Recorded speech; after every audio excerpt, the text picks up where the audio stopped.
Assalamualaikum warahmatullahi wabarakatuh.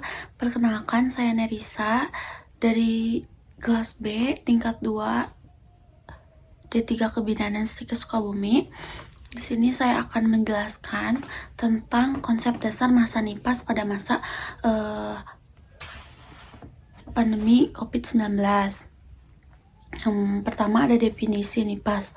NIPAS merupakan darah yang keluar dari rahim akibat melahirkan atau setelah melahirkan. Masa NIPAS terhitung setelah plasenta keluar dan selesai ketika alat-alat kandungan kembali ke keadaan sebelum hamil, yang berlangsung kira-kira 6 minggu atau 42 hari.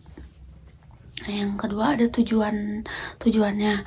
Yang pertama, menjaga kesehatan ibu dan bayinya, baik fisik maupun psikologis.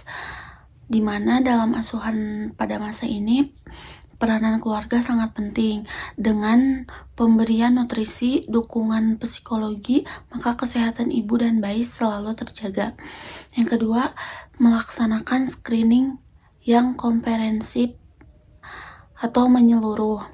Yang ketiga, melakukan rujukan secara aman dan tepat waktu bila terjadi penyulit atau komplikasi pada ibu dan bayinya ke fasilitas pelayanan rujukan. Yang selanjutnya ada komplikasi pada masa NIPAS. Yang pertama, perdarahan pasca melahirkan. Yang kedua, infeksi. Yang ketiga, keadaan abnormal pada payudara. Yang keempat, eklamsia atau preeklamsia. Yang kelima, disfungsi simfisis pubis. Yang keenam, nyeri perineum. Yang ketujuh, inkontinensia urin. Yang kedelapan, nyeri punggung. Yang terakhir, koksidinia. Yang selanjutnya ada tahapan dalam masa NIPAS. Yang pertama, periode immediate. Yang kedua, periode intermedial atau early postpartum.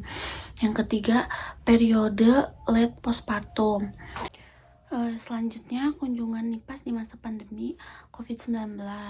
Menurut Kemenkes dan UNICEF 2020, untuk layanan ibu NIPAS pada masa pandemi COVID-19, kunjungan NIPAS pertama atau KF1, kunjungan NIPAS kedua KF2, untuk kunjungan NIPAS ketiga KF3, dan untuk kunjungan NIPAS keempat KF4 disarankan untuk dilakukan dengan metode kunjungan rumah atau pemantauan media secara online.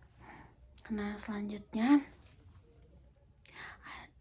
ada perubahan psikologis NIPAS. Yang pertama ada fase taking in. Ibu memerlukan istirahat yang cukup untuk mencegah kurang tidur dan kelelahan. Yang kedua ada fase taking hold. Ibu akan merasa khawatir akan kemampuan dan tanggung jawabnya untuk merawat bayi. Yang ketiga ada fase letting go. Ibu mulai menyesuaikan diri dengan bayinya. Dan yang terakhir ada upaya pencegahan penularan COVID-19 bagi ibu NIPAS dan bayi baru lahir. Yang pertama, memahami tanda bahaya di masa NIPAS melalui panduan buku KIA. Yang kedua, melakukan kunjungan NIPAS sesuai dengan jadwal, yaitu yang pertama, kunjungan pertama dilakukan pada periode 6 jam hingga 2 hari setelah persalinan. Dan kunjungan yang kedua dilakukan pada periode 3-7 hari setelah 236 persalinan. Dan yang ketiga, kunjungan yang ketiga dilakukan pada periode 2-28 hari setelah persalinan. Dan yang ketiga, melakukan janji temu saat KB. Dan yang keempat, kunjungan NIPAS dapat dilakukan oleh tenaga kesehatan atau menggunakan media komunikasi online.